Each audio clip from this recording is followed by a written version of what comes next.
Pelajar Madrasah Sanawiyah di Tual Maluku dianiaya anggota Brimob hingga tewas usai dituduh sebagai pelaku balap liar. Informasi terkini akan disampaikan jurnalis Kompas TV Yahya Lating dari Ambon, Maluku. Yahya, untuk saat ini informasinya sidang etik akan digelar hari ini dan apakah sidang akan digelar terbuka atau tertutup dan sanksi terberat apa yang akan dikenakan kepada Bribda diduga sebagai atau Bribda MS sebagai pelaku penganiayaan terhadap anak pelajar MTS.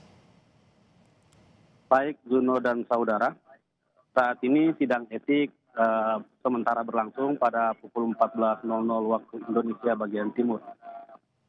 Untuk sidang hari ini menghadirkan 14 saksi, sebagian secara online dan sebagian hadir secara langsung. Keluarga korban juga dihadirkan di dalam persidangan ini. Untuk sidang kali ini, Bipropam melakukan sidang tertutup. Untuk akses media sendiri hanya terbatas melalui monitor yang disediakan.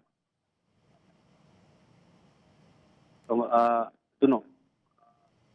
Ya, untuk saat ini tentu bukan saja pelanggaran etik, tetapi juga ada unsur pidana di mana menyebabkan kematian seorang pelajar MTS. Dan seperti apa sebenarnya pengusutan dari pihak kepolisian untuk kasus pidana terhadap Bribda MS?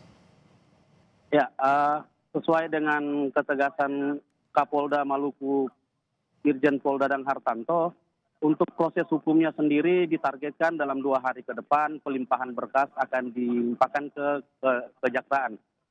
Untuk proses hukum sendiri, selesai pemeriksaan kode etik, selesai sidang etik maksud kami, Bribda MS ini akan dikembalikan ke Polres Tual untuk menjalani proses hukum.